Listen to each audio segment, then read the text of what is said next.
Hi, and welcome to another episode of Your Guide on Ghana. It's been a while since I've done one of these videos. Don't forget to click the subscribe button so you don't miss out on any videos that I upload in the future.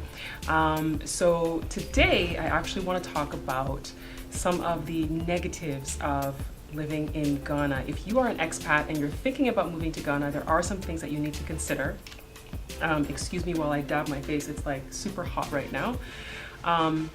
Number one, for me and for a lot of people, the number one negative is the internet.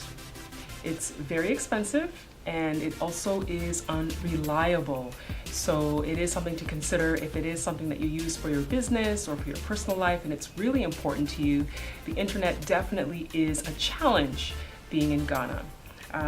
The number two negative is rent. For anybody who's looking to move here, let's say you don't have any family, you don't know anybody, and you're coming here as a person who's exploring and wants to try something new, you are coming back to the motherland, whatever it may be that you've decided to come to Ghana, rent can be very expensive because a lot of rent in the city is charged in US dollars, especially for those who are not local residents. When you're coming from outside, there is a tendency to charge you rent in US dollars. Now, the other thing is, it's not like first and last month's rent. You actually are usually asked to pay 1 to sometimes 3 years rent in advance, which is really difficult to save up for. And I wonder how it is that people who live here manage to be able to do that. And it definitely explains why people end up just living with their families until they get married. So keep that into consideration. Although the law in Ghana says that they're not supposed to ask for more than 6 months rent, most landlords are asking for several years, 1, 2, or 3 years in advance. The next negative is power outages. There are frequent power outages. It's not as bad as it was a couple of years ago, but it still does definitely happen and it can be a hindrance to your business.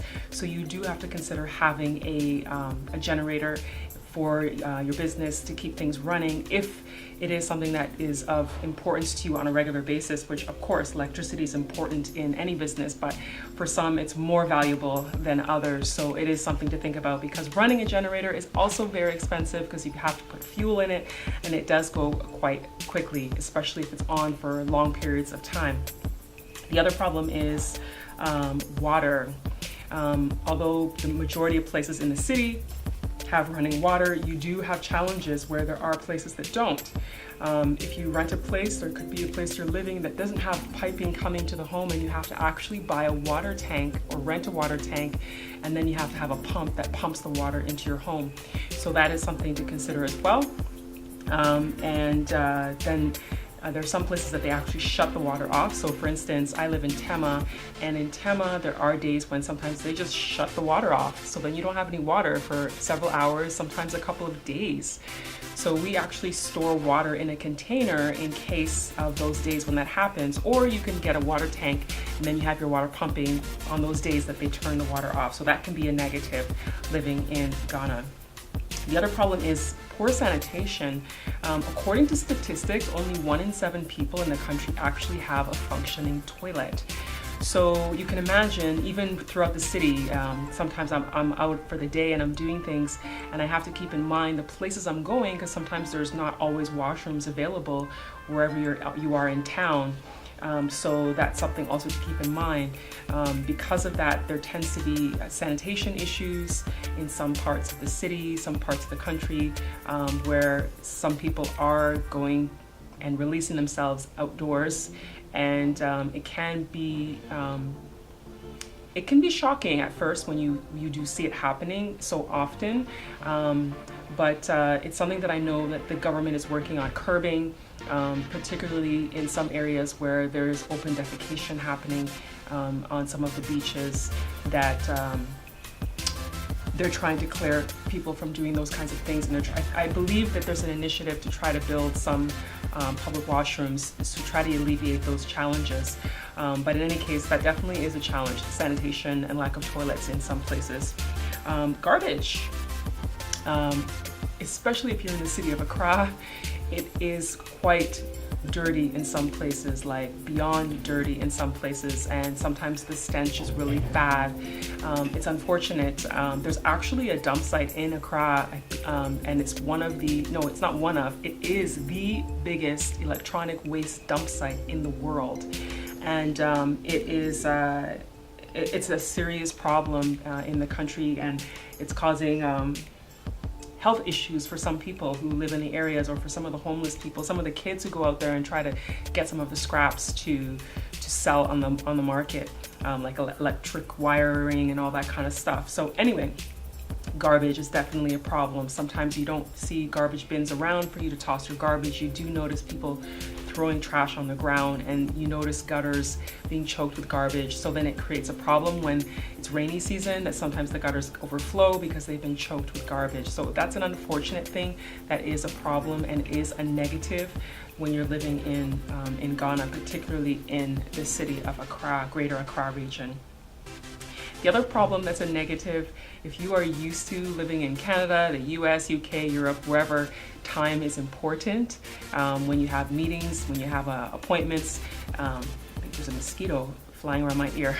You have appointments and people keep the time.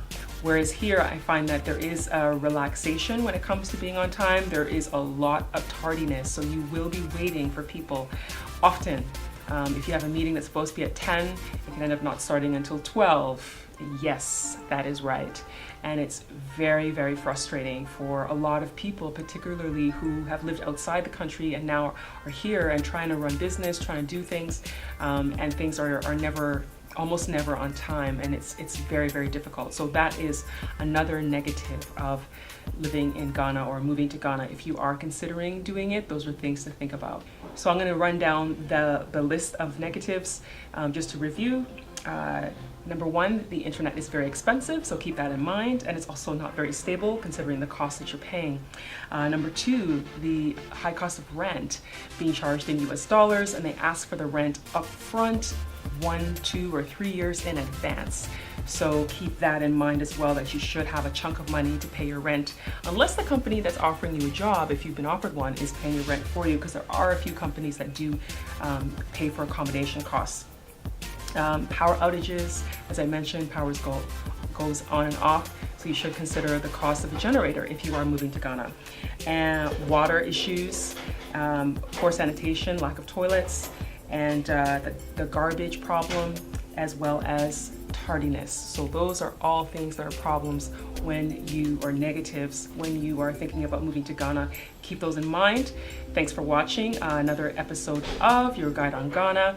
I will do another video that is highlighting the positives of moving to Ghana. So don't forget to click subscribe so you don't miss out on the next videos, and I will see you next time.